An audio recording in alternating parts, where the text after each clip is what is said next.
इसी साल 2025 में भारत सरकार ने सेंसरशिप लाने की बात कही थी कि जो OTT कंटेंट पर अश्लील चीज़ें परोस रहे हैं, नंगे दृश्य परोस रहे हैं, इनके ऊपर बैन लगाया जाएगा। इसके ऊपर काफ़ी लंबी चर्चा चली, लेकिन फिर सरकार ने डिसाइड किया कि नहीं भाई, सेंसर बोर्ड को अलग रखा जाएगा और OTT को अलग रखा जाएगा। सेंसर बोर्ड के दायरे में OTT नहीं आएगा। सेंसर बोर्ड जो आता है वो सिनेमेटोग्राफ एक्ट 1952 के तहत आता है। जो भी फिल्में सिनेमाघरों में रिलीज़ होती है वो उसका देखती है सब कुछ कि फिल्म कैसी बनी है, कैसे डायलॉग है, देश के विरोध बनी है, फिर उसके बाद सेंसर सर्टिफिकेट दे दी है।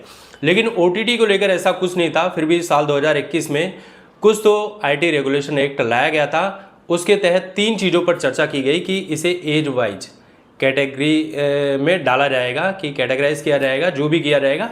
और उन्होंने 3 कैटेगरी बनाई। 3 कैटेगरी में क्या कहा गया वो सुनिए। सबसे पहले तो हर OTT प्लेटफॉर्म को खुद ही अपने कंटेंट पर नज़र रखना पड़ता है, यानी कोई ऐसी चीज़ जो उनके प्लेटफॉर्म पर ना दिखाई जाए, जिसकी मनाही है, जो कुछ भी वो दिखाएंगे उसकी जिम्मेदारी उसी प्लेटफॉर्म की होगी, यानी सेल्फ सेंसरशिप। दूसरा लेवल है, अगर किसी OTT प्लेटफॉर्म पर जनता की शिकायत का समाधान नहीं होता तो ये मामला OTT प्लेटफॉर्म के बनाए गए इंडिपेंडेंट ऑर्गेनाइजेशन के पास जाएगा। ये ऑर्गेनाइजेशन उन शिकायतों पर संज्ञान लेगा, कंटेंट देखेगा और उसे फिर अपनी समझ के हिसाब से फैसला लेगा। तीसरा लेवल, अगर पहले और दूसरे लेवल पर भी समस्या का समाधान नहीं मिलता है तो फिर केंद्र सरकार इसमें दखल देगी।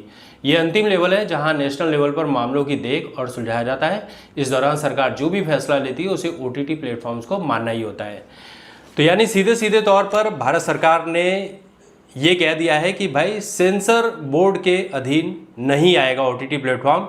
आपको जो चीज़ें दिखानी है दिखाओ, यानी आप गंदगी भी देख सकते हैं, अश्लील चीज़ें भी देख सकते हैं। हालांकि सरकार ने इस साल बहुत सारे अश्लील OTT प्लेटफॉर्म्स के ऊपर भी बैन लगाया था, जिसमें एक अल्ट बालाजी भी था, एकता कपूर का। लेकिन एकता कपूर कहती हैं कि ये तो मेरा है ही नहीं, मैं तो पहले थी, अब मैं नहीं हूँ, मैं कल भी नहीं रहूँगी, मैं तो इस दुनिया से संन्यास ले रही हूँ। आजकल रैलियों में घूम रही हैं, बागेश्वर बाबा के रैली में दिखाई पड़ी थी। अपने आप को पाक साफ दिखाने की कोशिशें जारी है उनकी।